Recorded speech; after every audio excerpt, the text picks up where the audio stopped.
Welcome to Zen and the Art of Real Estate Investing, one of the fastest growing real estate investing podcasts in the world. What if you could learn from experienced real estate investors? Find out what got them to where they are now. Get insight into their daily habits and take these insights to inspire your own growth. Each episode, Jonathan Green shares an in-depth look at the mindful approach to real estate investing. Jonathan is a lifelong real estate investor and the founder of Streamline, a data-driven, investor-friendly, independent real estate brokerage located in Madison, New Jersey. Whether you're looking to start from scratch, get to the next level, or just for a straightforward and honest approach to real estate investing, this is the free mentorship program you can take with you anywhere. Now, here's Jonathan. Thanks for showing up for another episode of Zen and the Art of Real Estate Investing. My guest today is Rod Khleif. He will help anybody master multifamily real estate to create generational wealth and freedom and create lifetime cash flow. Let's get to it. This is episode 277 of Zen and the Art of Real Estate Investing with my guest, Rod Khleif. Rod is an entrepreneur, real estate investor, multiple business owner, author, mentor, and community philanthropist. He is the host of the Lifetime Cash Flow Through Real Estate Investing podcast and the author of the best-selling book, How to Create Lifetime Cash Flow Through Multifamily Properties. Rod, welcome to the show. It's great to be here, Jonathan. Let's have some fun today. Yeah, I'm excited to talk to you, and I want to go right into it because your book is about multifamily and lifetime cash flow. But how did you get there? Because I know you didn't start in multifamily and something happened to make you get smarter about how you were investing. I don't know about that, but definitely something happened. Yeah. So I'm a Dutch immigrant. You know, in fact, it's funny. I've got some fun. Hey, hang on. I got to show you. Yeah. I've got some props back here. I got my wooden shoes. Yeah, they tie into a funny story. But anyway, yeah. So windmills and wooden shoes. I immigrated when I was 6 years old with my brother Albert, my mother's Vansha, and we ended up in Denver, Colorado. And I lived there for 30 years. But we really struggled when we first got there. I remember my mom babysat kids so we'd have enough money to eat, and we shopped at a day-old bread store. We ate expired food. We drank powdered milk with our cereal in the morning because it was cheaper than real milk. And I wore clothes from the Goodwill and Salvation Army all the way through junior high school. And I know people listening had it harder, maybe even have it harder now. But, I knew I wanted more. And luckily, my mom had an incredible work ethic. So she babysat kids so we'd have enough money to eat, like I said. And with her babysitting money, she was a bit of an entrepreneur. So she invested in stock market successfully, but also in real estate with no formal education. And so the first real estate acquisition was a house right across the street from us. She bought when I was about 14 for about $30,000. Then when I was 17, she told me she'd made $20,000 in her sleep. And this is when $20,000 was a lot of money. We're talking 1977, okay? And I'm like, what? You made $20,000? You didn't do anything? Screw college. I'm getting into real estate. So I went out and got my real estate broker's license right when I turned 18. You could do it back then with education. Now they got smart. To be a broker and have your own office, you got to have, some experience. But I was going to be rich in real estate. Well, my first year in real estate, I made about $8,000. My second year, maybe $10,000. But my third year, I made over $100,000, which back in 1980 was some real change. Yeah. And so what happened between year 2 and year 3 to cause me to 10x my income? Well, what happened was I met a guy. I was dating his daughter. And he taught me about the importance of mindset and psychology and how really 80 to 90% of your success in anything is your mindset. And so, fast forward to today, I've owned 2,000 houses that I've rented long-term in 3 states. I own thousands of apartment units now. In 2006, my net worth went up $17 million while I slept. And you might say, wow. And I said, wow. And I got a head so big, I could barely fit it through a door. I thought I was a real estate god. When that happens, God of the universe will give you a nice little smack. Well, that was 2008. Yeah. I lost $50 million conservatively in 2008. And so what I'm known for talking about on my podcast and, when I get in front of an audience is really the success, the habits that it took to have 50 million to lose in the first place and the mindset it took. And maybe more importantly, the mindset it took to recover from that to the success that I have today. And, I'm happy to drill down on that with you because the same strategies I use to recover are the ones that someone can use to get started. So Yeah, and especially now because it's a different environment. Part of probably why it was not, I wouldn't say easier, but you were able to scale up. Rates were at a different time. It was much easier to acquire, especially after you got out of it. But now for a lot of people, it seems almost impossible. But I think they're kind of get stuck because they don't have the mindset right to say, well, the rates aren't really the important thing. It's the assets and how to get them. Well, let me give you a little context, okay, as far as rates go. When I got in the business, when I was 18, the rates were 18%, okay? Right. And 70s, I remember. Just to give you some context, and when they hit 7%, like, holy crap, it's 7% interest. Yeah. We're doing backflips. But we were making it work at 18, 17, 16, 15. It all relates to, what you can acquire these properties for. So don't get hung up on the rates, my friends. I'm telling you, there are deals out there. And I will tell you, I think we're headed for a correction. Even with the current administration, there's going to be some pain. There's definitely some pain in the multifamily and even the commercial real estate space. We won't even talk about office. But I mean, even the other asset classes are struggling. There's pretty much a meltdown right now in my space, which is, not something to be scared of. It's something to get excited about because there's incredible opportunity coming. So, let's talk about the strategies because I really, I'm going to brag for a second. So I've got coaching students and we're doing a count right now on how many units they have. And I've been teaching about 7 years. They have over 260,000 units that we know of. I think it's closer to 280. So, so it's mindset because, I'm kicking them in the butt and telling them to focus on what it is they want and why they want it. So let's talk about that. So, when I lost everything, I crawled under a rock for a couple of months with my eyeball poking out, feeling sorry for myself. But then once I got done with my pity party, I reconnected with what I wanted. I reassociated with my goals, and goals are super important. Like if you ever come to one of my boot camps, the first thing we do is goal setting on steroids. Because how do you get anything if you don't know what it is? You got to know what it is you want, and you have to know why you want it, because you have to create what Napoleon Hill calls a burning desire. In his book, Think and Grow Rich, you got to have the hunger. Why? Because that's the only way you're going to push through fear. That's the only way you're going to take action. Maybe you got limiting beliefs. We'll talk about that more in a minute. But that stuff holds you back, or maybe you're comfortable, actually. Comfort zone's a nice warm place, and you and I both know nothing freaking grows there, right? Yeah. And so, you got to create that hunger. So you get up off your butt, you get up early, you stay up late, you do whatever you have to do to grind for a few years like most people won't, and you can live the rest of your life like most people can't. So it starts with goal setting. Now, I'll tell you, if you'll allow me, I'll mention a boot camp later, but of course. I have a goal setting workshop that I do that I've done, and it's free. If you go to rodslinks.com, it's my link tree. It's at the bottom. There's a guide you can download. We're not going to try to sell you anything. Here's the thing, Jonathan, people spend more time planning a freaking birthday party than they do designing their lives. Yeah. Doing your goals is designing your life. So go there, go to Rod's Links, do it, bring your spouse, have them do it. If you got a kid that's over 10 years old, have him do it or her do it, and start designing their lives. So it starts with that. The next piece, and again, this is what I did back then. I reassociated with my goals when I lost everything. The next piece is you got to make a decision. And it's the same thing again. If you're just getting started, you haven't done anything yet, start with the goals, then you make a decision. And I don't mean dip your toe in the water. I don't mean 1 foot in, 1 foot out. I mean, it is freaking done. You've decided you're going to go do this and try this thing. Now you got to pick what your vehicle is going to be.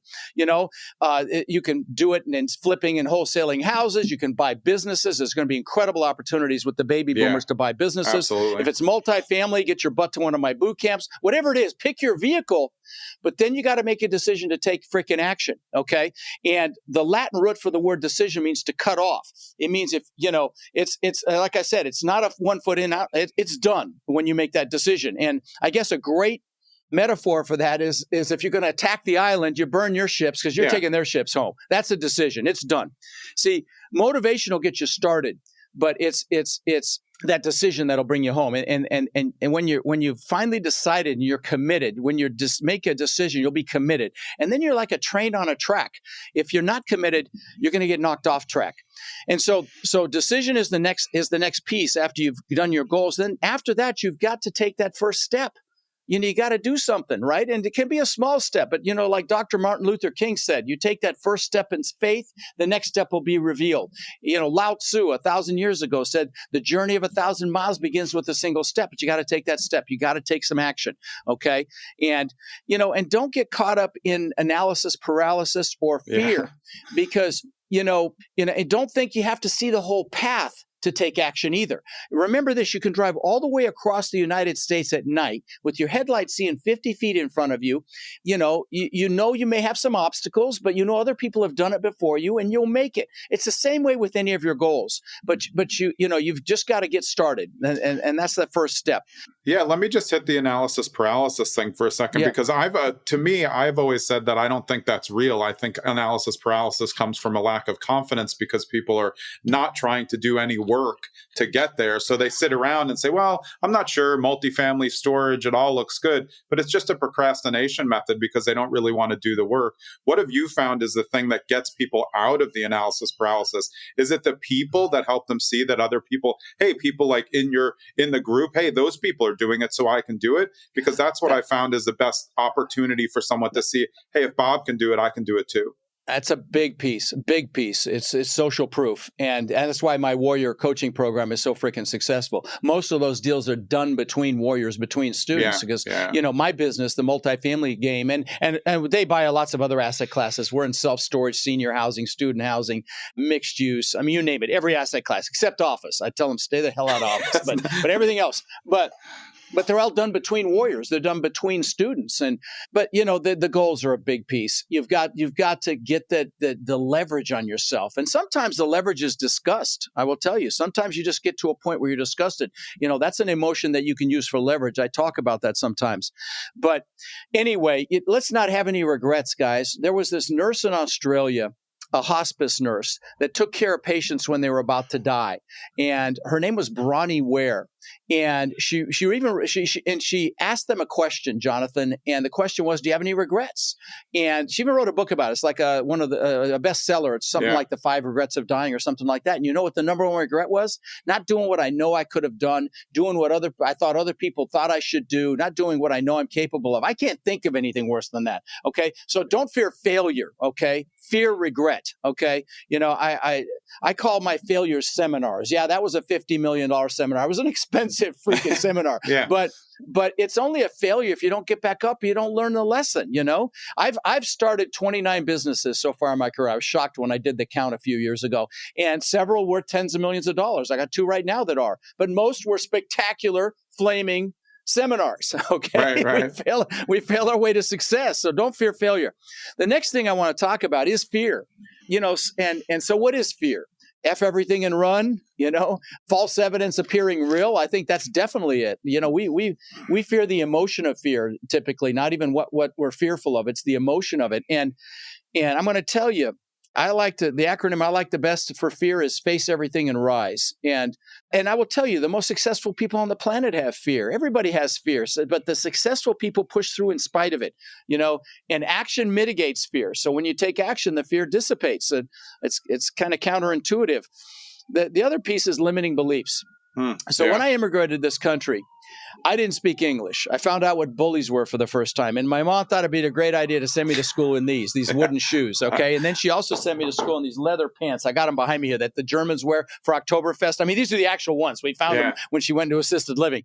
So I got my butt kicked again. And then the bullies would chase me home from school and she'd chase them off with a fly swatter. Of course, I got my ass kicked the next day, and that and some playground incident where I had the crush on this girl and she embarrassed me in front of some other kids caused me to believe that I wasn't good enough. I used to ask myself, how can I show them I'm good enough? And that's a limiting belief. And a lot of people have limiting beliefs. I'm not good enough. I'm not strong enough. I don't have, I'm not, analytical enough. That was another one of mine. I don't have enough time. I don't have enough money. And I'm going to tell you, there's a reason the acronym for belief systems is BS, because 99.9% of them are BS. We just believe they're real. And so if you have one of these belief systems that you're consciously aware of, I would encourage you, when it pops up, to consciously look at it. Look at it with your adult rational mind, recognize that it's BS, and it'll dissipate. I mean, I used to be afraid to raise my hand in front of 10 people in a classroom, and now I speak in front of thousands of people a year, typically in flip-flops, okay? It's just like you can burn that limiting belief up, but you've got to consciously do it. You can't just let it slide by. When it does, you look at it, you recognize that it's just something stupid from your past, and you don't want to give it any more energy. The next piece let's chat about briefly is focus. I have the largest commercial real estate podcast there is. I'm proud to say that. And, I think I'm at, I don't know, probably pushing almost 30 million downloads. But I listen to two podcasts. And one of them is Joe Rogan. The other one is Tim Ferriss. I try to do both sides of the aisle. I'm definitely on one side, but I try to listen to, have an open mind. And I listen to both. Well, on Tim Ferriss's show, he interviews the best of the best. Okay, he interviews the best athletes, the best movie actors like Jamie Foxx, Ed Norton, Hugh Jackman. Athletes like Phelps and NBA, NFL players, billionaires like Ray Dalio, heads of CEOs of the largest companies in the world like Zuckerberg, and he deconstructs their success. It's incredibly stimulating, intelligent conversation. Absolutely. But I started to hear a pattern as he's deconstructing their success, Jonathan. They almost all meditate. What does meditation enhance? Focus. Focus is power, my friends, okay? I will tell you, I think the most successful people on the planet have the highest degree of focus. And, we've got our cell phones and everything else, distracting us. So we spend more time on these damn phones than we do actually it reminded me to turn mine off, that we do, interacting with other people. Yeah. But that kills our focus. I don't know about you, but I'll be watching Netflix and I'll be scrolling through social media and your brain is making these little micro decisions. It kills your focus. So focus is really important. And here's the other thing. Whatever you focus on gets larger. Okay, both positive or negative. And so it's very, very important. Like I'll get people call me and say, how do I get out of student loan debt? I'm like, wrong question. How do you make so much money that debt's irrelevant is the right question. They asked Mother Teresa if she was anti-war, and she said, no, I'm pro-peace. You get the parallel there, and it's just what you focus on. The next thing let's talk about is integrity. In another podcast, I recently talked about a sham lawsuit that was put against me 20 years ago. It led to an investigation of the attorney general that had political aspirations back then. And I was completely exonerated, but I was investigated. I was cleared of any wrongdoing in the investigation. But I learned an important lesson in that. First of all, have a great contracts attorney, okay? But that was a piece of it. And recently I had a so-called investigative journalism piece pop up on a sham website, trying to discredit me and disparage me. I think it was a competitor or, I can't even remember the name, but they tried to make me look bad, making all sorts of BS claims. And, this stuff pops up from time to time. Every couple of years, somebody's got an axe to grind. Well, I turn it into a teaching opportunity for my students, very rarely, but once in a great while, we'll even see people commenting negatively about me on their supposed experiences with me. And I've had over 15,000 people, 15,300, I think, at my boot camps. And I think we found 14 quasi-negative comments total online. So 14. But even with that minuscule number of complaints, I take complaints very seriously, and 95% of the time, or 99% of the time, we look these people up and to try to contact them. They've never even done business with us. So, there's no record of them. They're likely competitors, but, or like I said, or this nefarious ex-partner I'm litigating against. But here's the bottom line. When you get into this business or any business for that matter, it's important to operate with integrity. That's our number one core value in all my businesses, and get competent legal help, of course, with your business model. But integrity, it's our number one core value, and it should be yours as well. You do what's right, even if it hurts. And that helps insulate you from the BS, like some of the stuff that I've been dealing with. So integrity is the next piece. The next thing I want to talk about is playing to your strengths. Now, in the single family space, you can do it yourself. I bought 2,000 houses mostly by myself, and I rented them out. And the multifamily space or other commercial real estate, it really is a team sport. And you shouldn't try to do it all. There's lots of different hats you can wear. In my business, you can be the one that finds the deals. You could be the analytical one that analyzes the deals. You could be process driven or have construction or management experience and be the one that does the asset management. So there's lots of different hats. Play to your strengths. Don't try to build your weaknesses. Your strengths are your greatest assets. And when you play to your strengths, first of all, you love what you're doing because you're playing to your strengths. So you never really work another day in your life. I love what I do. And that's the other piece of this is when you're playing to your strengths, you have passion. And that passion is the fuel. And that passion gives you the ability to influence people. People want to be around people that are passionate about what they do. That's why your podcast is so successful as well. You've got passion that you bring to this. And so play to your strengths and then hire, align, or partner with your weaknesses. That passion breeds innovation. It breeds creativity. And then when you have a speed bump, it's not really anything. You just push right through it because you're passionate and you're loving what you do. So again, figure out what it is you love, go do that. If you decide to do real estate and you figure out you don't love it, for God's sakes, go do something else. Life is too short. Yeah, I think the overriding theme I see through all of that goes back to the burn the boats thing, because I feel like the people who don't succeed, and probably you've seen this, people who maybe sign up but don't really get it, is a lot of people who sign up for programs in the real estate investing space, because there's so many guru things out there, they're signing up hoping that somebody else is just going to do all the work for them. And they don't there's get a magic pill. Right. So they buy a limited buy-in. But when you do a big buy-in, I've found that a lot of the resources and training is great, but as you were saying before, when you were talking about the warriors, it's the people who they look at and say, wow, that's where they're going to get the biggest benefit. Those are going to be lifelong relationships, but you have to get in that room, and you don't get in that room just by kind of like sneaking around at one meetup. You have to be consistent enough to get there and then stick with it, because all the things that you said keep going back to keeping your head in it, building up the confidence, and then staying with it. And you can only do that if you really, stick with it and then make that big jump and take action. And get around people that, like you say, that are doing it. That's the next thing I want to talk about is your peer group. Yeah. Listen, who you hang out with is who you become. You show me your 3 best friends, I'll show you who you are. Your health, your happiness, definitely your finances, okay? And, people default to a peer group that they went to school with or that they work with. And those people out of their own fears or their own limiting beliefs or their fear of losing you or their fear of feeling like a reject if you succeed will hold you back. And sometimes it's family. Yeah, I'm going to tell you, love your family, but proactively choose your peers. I remember when I was losing everything in 2008, I was in Tony Robbins' Platinum Partnership, which is a very high-level partnership that he has, a mastermind that he has. And I was around people that were killing it in that crash, okay? Yeah. And, they had prepared for it and everything else. Like, I'm preparing for what's coming right now. There's incredible opportunity coming.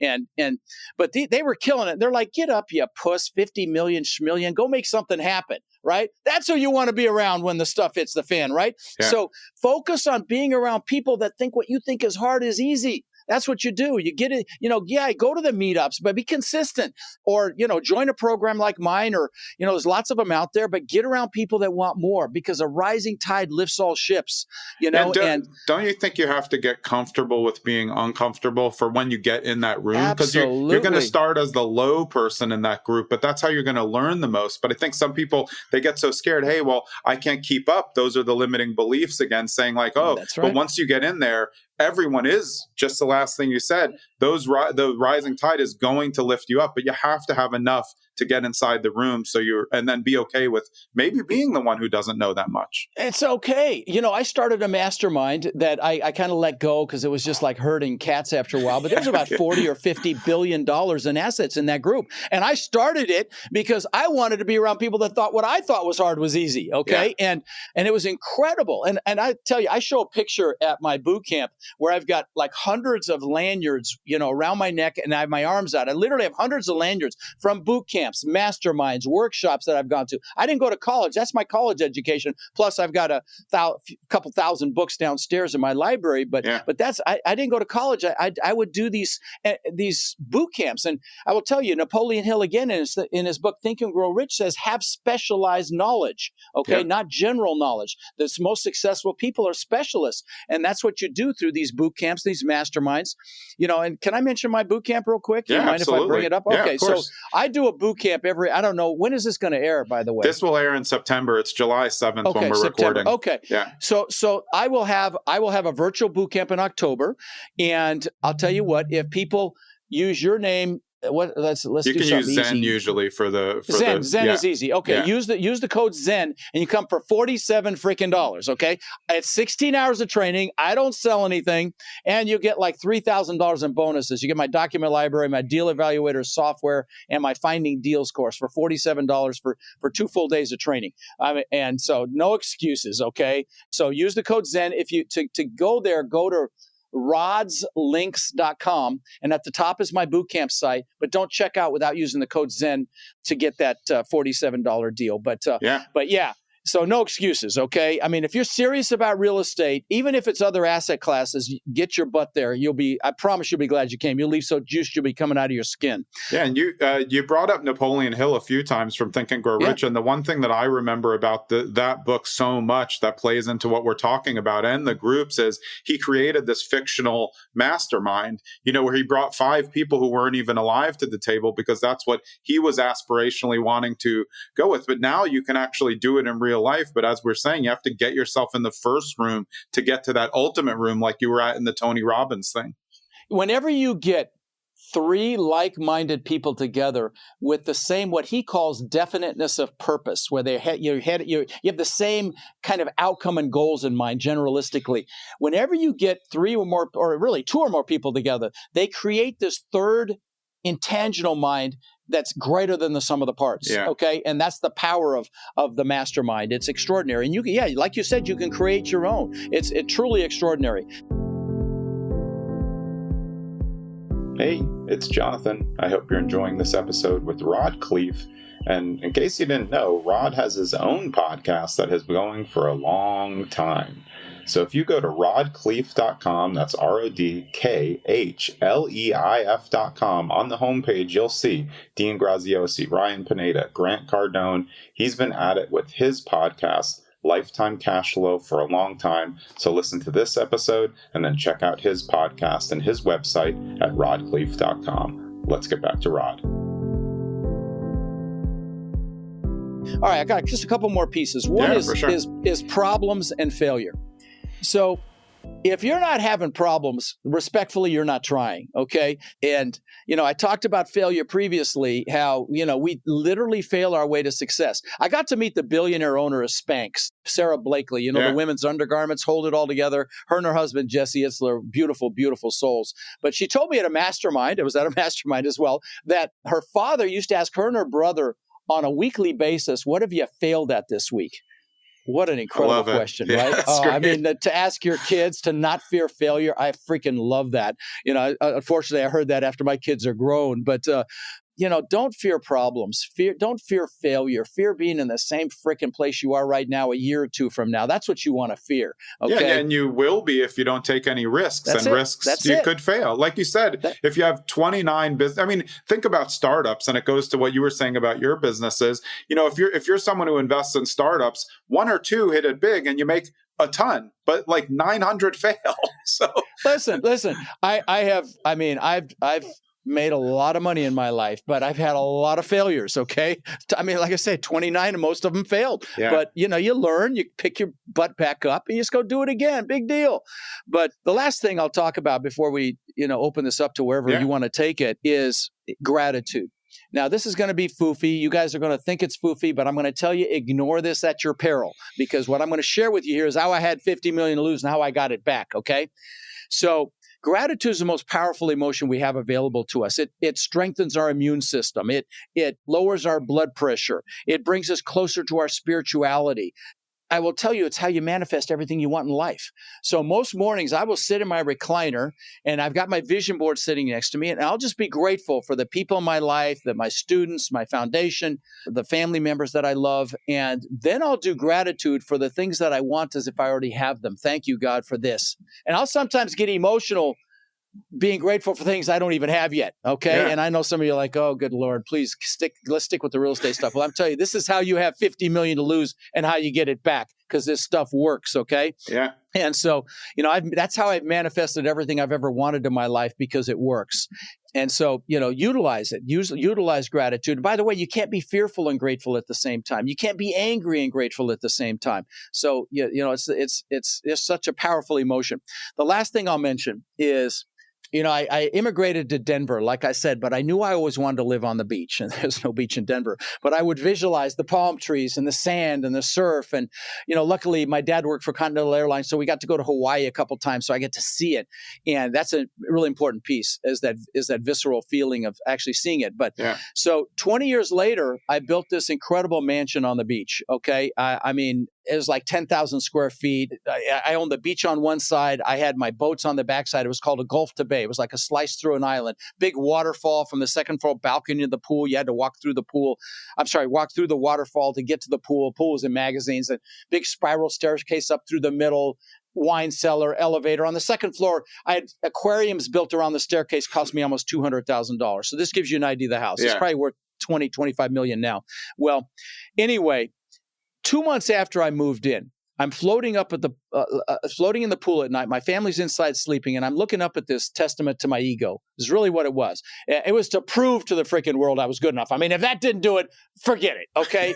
And so I'm looking up at this thing, and I got depressed. So keep in mind, I worked for this for 20 years. 2 months after I moved in, I'm looking up at this, and I don't mean a little depressed. I mean, I'm like, holy crap. It like hit me like a weight of bricks.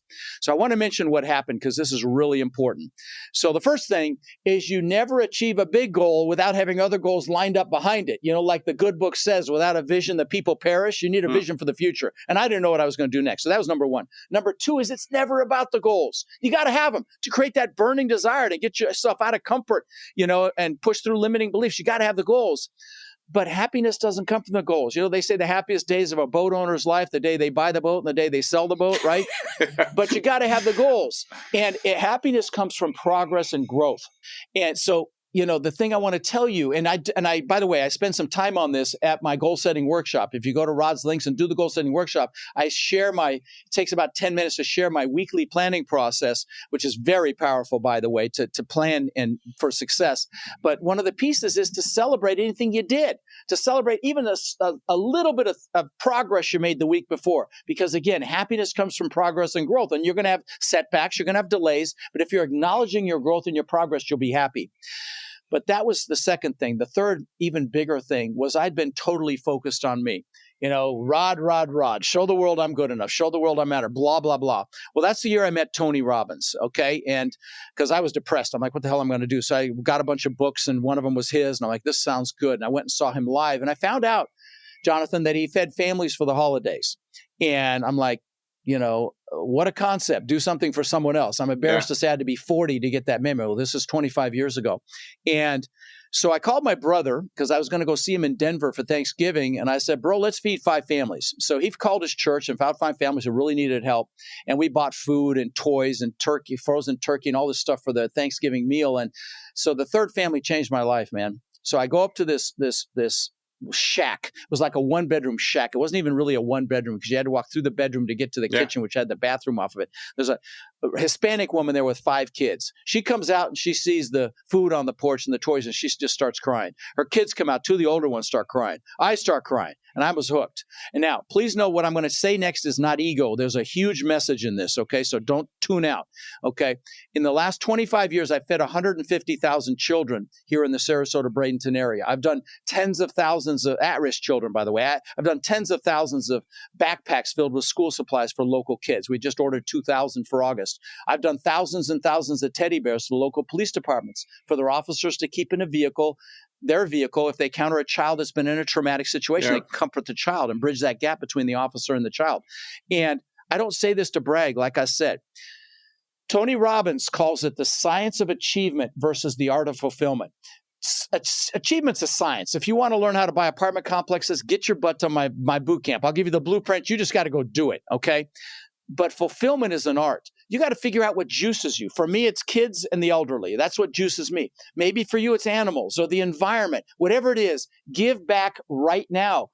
You know, and you're saying to yourself, well, you had money, that's why you do it. If you want the money, give back right now. That's how God works. The universe works. What you give, you receive.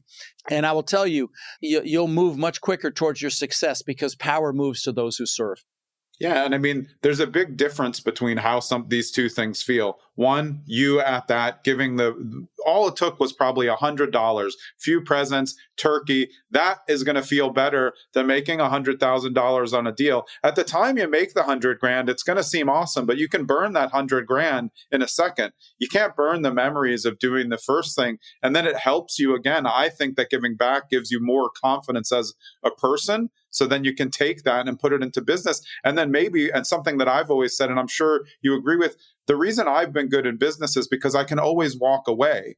but that's because I have the confidence to walk away. And I think when you have that and you've built yourself up and you've given back, then when a deal doesn't go well, you just say, you know what, I'll just pass. I don't need the deal. And I think too many people are thinking getting into real estate investing, they get so amped up that they just want to buy everything, but they're not really looking at it. They're doing, like we were talking about, they're trying to achieve some, amount of doors or something so that their friends will then think it's good, but not that's the same.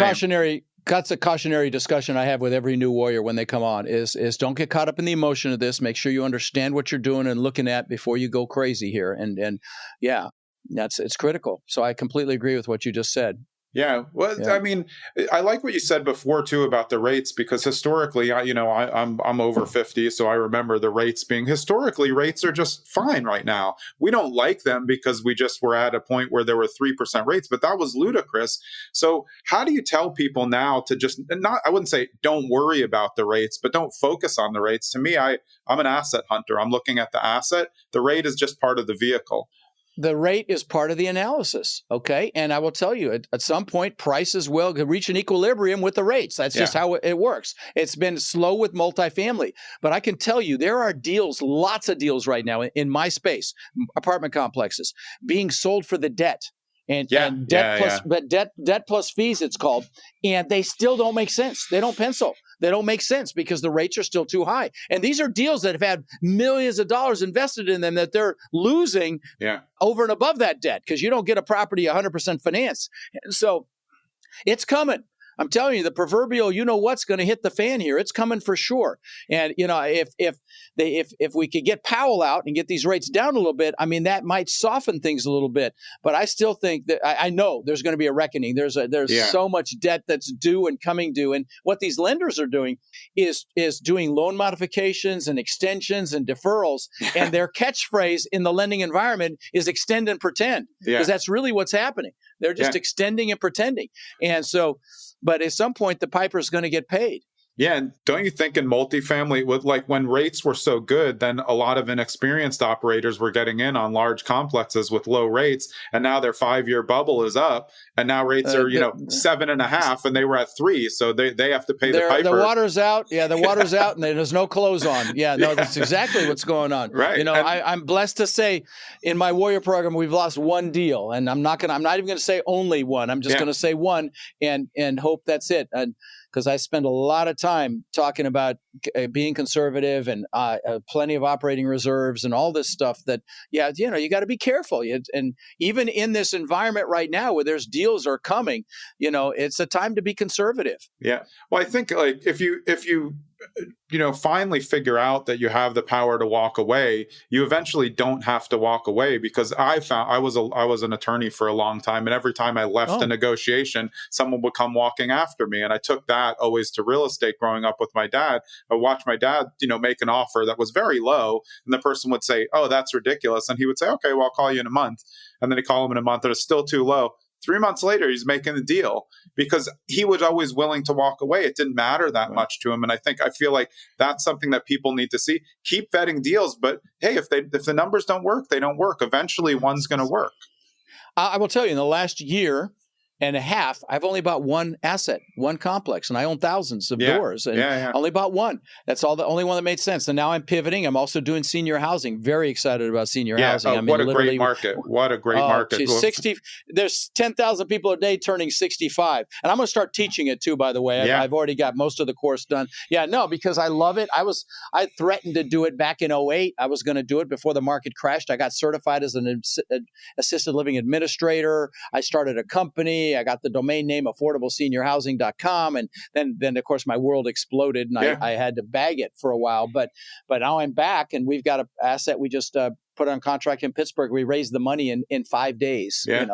Literally, because it's real. I mean, that demand is not going away for decades. So it's exciting. But I'm very excited about multifamily. Obviously, that's what I teach as well, and so. Well, that's the thing. The news puts out there, the affordable housing crisis. But if there's an affordable housing crisis, then multifamily is a great investment, because that means people are going to need to keep renting if they can't buy at 7.5%. People always need a place to live. When COVID hit, office didn't get help. Retail didn't get help. These other asset classes didn't get help. We got the tenants got a ton of rent relief and checks in the mail and all this stuff because people have to have a place to live. And there's been a pullback. Rents have pulled back. They needed to pull back, candidly. Yeah. But you look at a graph of rents, and they're going to continue to go up. And people complain about inflation. Well, inflation also impacts rents, okay? And any increase to the net income in my world is an exponential increase to the value. Yeah. I'll give you an example of this. I've got a 296 unit asset in San Antonio, and we painted numbers on the parking spaces. And we said, hey, if you want a spot right in front of your unit, it's $25 a month. We'll reserve it for you. We had 100 people take it. At that time, that property was at a 4% capitalization rate, okay? And we didn't even pay for the paint. We had a tow company do it to have the tow contract. So it was basically free. That was a $750,000 increase in value for some parking spaces. Now, I'm gonna have people say you're a freaking moron. You can't do the math. Well, let me give you the math so you understand it, because I get hate when I talk about this online all the time. I get hate every day. I don't know if you do, but I do, and I love it. But anyway, I find it entertaining. Right. It's like I've never been hated on by somebody that's got more than me. So there is that. But anyway, so the math on that is you take that $25 rent per month, you annualize it times 100, it's $30,000. And then you divide it by what's called a capitalization rate. You'll learn this in my boot camp if you want to learn this stuff. But basically you divide it at $750,000 at 4%. So, that's why this business is so exciting, because in my world, unlike single family, with single family, you're locked into whatever comparable sales sell for. In my world, the value is based on net income, and any increase in the net income, like I say, exponential increase in the value. And so, but you can force that appreciation by your own efforts. Improve the property, decrease expenses, and whatever impacts the bottom line impacts your value. So it's just super exciting. Yeah, and it's a great way to show that. I mean, if you start as a single family and then you up the rent $25, you're making a little bit more. But later, if you start to think about it and you get into a deal where you have 200 units, if you just do the exact same thing across the board, you can make that $750. And that's why I think so many people that I've had as on guests started out flipping houses, and they're like, well, that was fun, but there's not really true scale to it. They always move to multifamily. Most of my students flipped or bought or sold a few houses. Most of them, it's the natural progression. It's a good training when ground. When you flip, you're only as good as your last deal. When you wholesale, you're only as good as your last deal. You buy an asset that produces cash flow. That's why the name of my podcast is called Lifetime Cash Flow, because that's the bottom line. Now, it's not a get rich quick scheme. Anybody that tells you, well, you can get rich quick at doing this, you run the other direction. But it is a become super freaking wealthy over time thing. Yeah. So, there you go. I think that's one thing, both of us are on the older end, but I think the younger generation is much quicker. They want things to happen quicker, but that's not real estate. And that's why people get in trouble thinking, that they can do 5 flips at a time when they're not even good at it. And rates are, for them, 14% and 3 points on a hard money loan. They use hard money, right? Yeah. And I mean, it's just not feasible. And so, I mean, I'm very similar to you. I'm trying to give people advice, like just pump the brakes. Don't stop looking. Always be looking. And like you said, eventually you're going to come up with something. But yeah, I think it's a different mindset. I grew up with a dad who was taking me to all the rental properties. And I just knew like he just did it all on his own. And he was an attorney. He didn't really, he wasn't a real estate investor. He was just doing a lot of things. And real estate was a vehicle, just like your mom saw a house across the street. That's it. She figured out how to get it and then make money on it. She ended up buying, I think, about 7 of them. Oh, that's awesome. And like I said, she was very inspirational for me. And in fact, I had her, she's passed now, but I had her at a boot camp about 4 years ago. I was doing in Denver. They brought her in from assisted living in her wheelchair. My brothers were there, and I was behind the curtain crying like a little girl. I couldn't come out. I was so emotional because she's the reason I got into real estate. Yeah. That's amazing though. And I've heard that though from a lot of people who had immigrant parents who came over. Somehow they just knew. And remember, like now everybody has all the content, there's how to do everything, but your mom, my dad, there was no content. Maybe some someone want to listen to Carlton Sheets tapes or something, but they were just being smart about how can I make money for my family? And that goes to the why that you were talking about and the goals. If you don't have the goals, you really have nothing to strive for. I feel like that's why people who win the lottery burn the money like 75% of the time, because they didn't expect to make money. They had no goal to make it. They don't know what to do with it Exactly. either. You know, they have no formal training. And here's the other thing, guys. Don't dabble. Don't freaking dabble in anything. If you're going to do real estate, go learn it, okay? Go learn it. If you're going to buy businesses, go learn it. You're going to invest in the stock market, go learn it. Don't squander your hard-earned money giving it to somebody else that very often doesn't even know what you know about it. It just knows how to sell you. So even if you're going to invest passively in real estate, for God's sakes, get your butt to my boot camp or go see somebody else's and learn this so you don't squander your hard-earned money.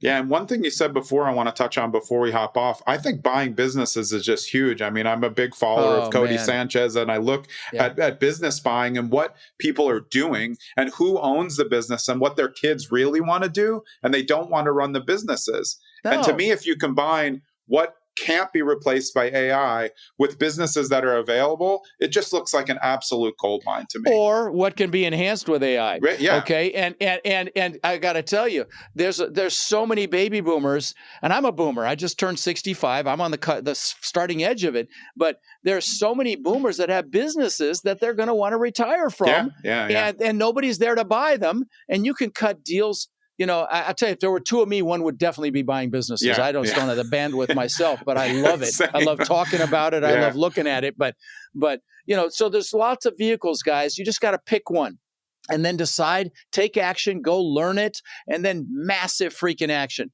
And like I say, if you're willing to grind for a few years like most people won't, you live your rest of your life like most people can't. And that's a fact. So, make a decision. Take action, figure out how you're going to learn whatever it is you're going to go after, and just go freaking do it. Awesome. Is the best place for people to find you at your website, rodkhleif.com, and that's K. No, best one is Rod's Links, actually, because that's just easy to remember if you're driving. rodslinks.com, and it's got my Rod Khleif website there. There's tons of free resources there. I've got books there. My best-selling book is there. You can pay $6 and we'll ship it to you. It costs me $30 to ship it to you. Don't think that I'm making money on that. And, there's a bunch of other free books there that are best-in-class books. They're not crap. They're really good. If you want to learn this business, you'll learn a ton just by my podcast and Rod's Links, the books. And for God's sakes, if you haven't done your goals, go do your goals. Let me guide you through that. It could be life-changing for you and anyone else that you can bring to get them juiced about, moving forward and taking action and really making something for themselves. Yeah, awesome. Well, I appreciate you spending the time. I know you're a busy guy, but I really enjoyed it. Thanks for coming on the show. Thanks, bud. All right. That was Rod Khleif. Again, you can find all of the information at rodslinks.com. I'm Jonathan Green. We'll see you next episode. Thanks for sticking around to the end so you can get a preview of who's coming up on the next episode of Zen and the Art of Real Estate Investing. And for episode 278, I'm taking you to school. No, not regular school. That's boring. Self-storage school with Bree Hartman. The Self-Storage School is a 12-month live program and course designed for investors who want to buy their first cash-flowing self-storage facility within 6 to 12 months. If that's you, or if you're just thinking like storage sounds pretty good, get on the train and we'll see you next episode with Bree.